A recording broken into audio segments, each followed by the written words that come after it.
As the months go on, the list of Trump's transgressions, if not the list of his actual crimes, those lists continue to grow. And yet, for now, the Mar-a-Lago classified documents case is on hold.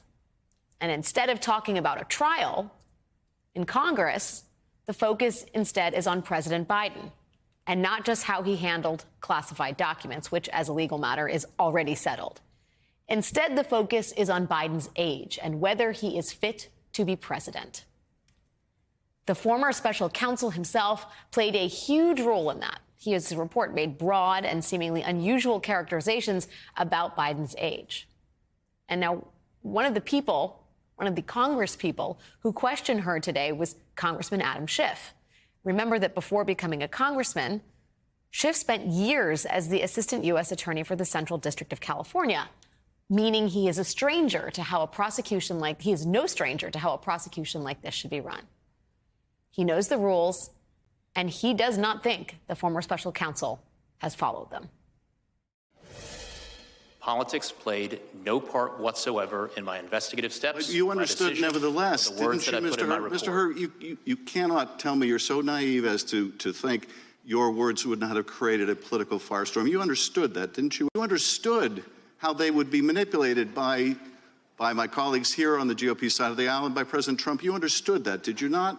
Congressman, what I understood is the regulations that govern my conduct as special counsel. And those regulations required me to write a confidential report for the Attorney General, which you knew would not be confidential. My decision, and that is what I did, Congressman. I followed the rules. What is in the rules, Mr. Hur, what is in the rules is you don't gratuitously do things to prejudice the subject of an investigation when you're declining to prosecute. You don't gratuitously add language that you know will be useful in a political campaign. You were not born yesterday.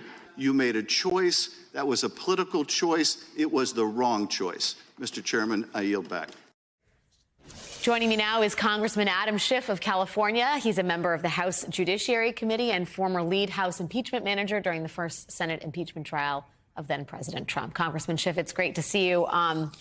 You, I think, made an impact today, shall we say, in your questioning of the former special counsel. And I just wonder what your assessment was after you asked him, I think quite credibly, whether he actually believed that this was not a political document or that he did not make any political considerations when assessing President Biden's memory. Did you believe him?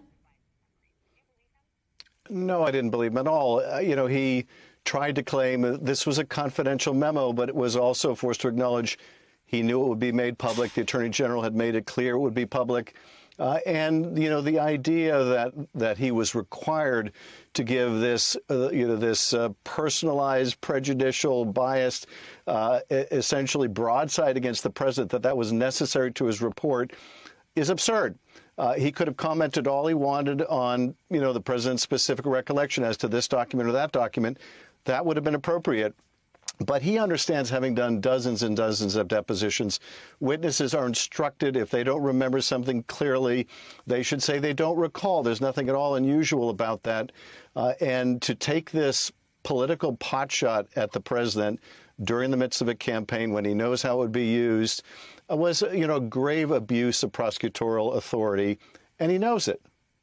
I also felt like he sort of wanted to issue a backhanded, not quite indictment of the president. He refused. He got into a big back and forth with Congresswoman Pramila Jayapal over whether or not the president was exonerated by his report. And he kept saying, I did not exonerate him. Why, if he wasn't going to charge him, do you think he refused to say, I do not exonerate him?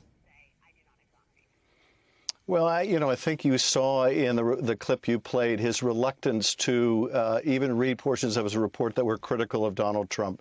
My sense was what he decided to do was, lacking the evidence to make a recommendation to charge the president, he would do the next best thing, which is give them a political bludgeon, attack the president's memory, paint an unflattering portrait of him. That, in many ways, was more damaging than any observation he might have made about the facts or the chargeability of those facts. And so I think he has a tough time criticizing Trump. He may have future political ambitions. He doesn't want to alienate someone who might be president. He doesn't want to alienate the Republican Party. And so I think this is his effort, failing to find facts to charge or recommend charges, to gratify the Trump crowd. What do you make of the fundamental issue on display here, or the fundamental conclusion that I think is worth repeating over and over again? The vast, vast gulf that separates what President Biden did versus what former President Trump did on the matter of classified document retention. Do you think Democrats made a forceful enough distinction, as it were, given all that Republicans had stored up, the political bludgeon, as you call it, to try and muddy the waters, to try and impugn President Biden's reputation, his age, and his fitness for office?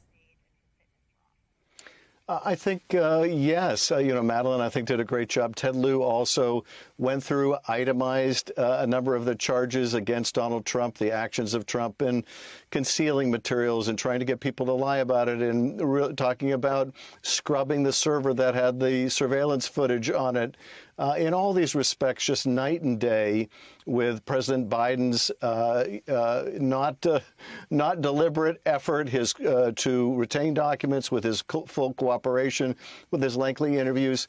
It was a sharp contrast. I think Democrats made that contrast. But I also think that it became clear watching her respond to questions that this is not some neutral, objective, nonpartisan prosecutor. This is someone who was a Republican appointee who really found it difficult, even though, as you say, it was his own words, to read from his own report in ways that would be critical of Donald Trump. And so I think the public got a sense of who he is, where he's coming from, that this is not a neutral arbiter. Independent of what Republicans and former special counsel Hur have to say about it, I do wonder how much of an impact the latest developments out of the classified documents case, how much of an impact do you think that's going to have with the American public as we head into an election season where we may not get any of the federal criminal trials? They may not happen before the election. We have a witness coming forth and saying that not only did Donald Trump retain over 100 classified documents at his residence, he may have actually stolen 10 to 15 bankers' boxes more and, sent them to points north or wherever. Do you think that that has the impact that it necessarily should? Or do you think that there has been some false equivalence made between Biden taking things, regardless of the fact that it wasn't criminal, and what Trump did? I mean, do you think that the sort of transgressions of that case have lost their impact in the court of public opinion? I don't think they've lost their impact, but as the indictments were some time ago, I think it is valuable to remind people of these egregious facts. And I think Mr. Butler coming forward, particularly, as you say, given that the trial doesn't look like it's going to go forward before the election, to say, hey, the president was involved in hiding these classified materials. I was asked in a very strange, suspicious way to load or help load these boxes of documents. On the same day, it turns out the president's lawyers are meeting with the Justice Department to go over these classified materials. Lord knows what happened to all of these documents, or some of these documents.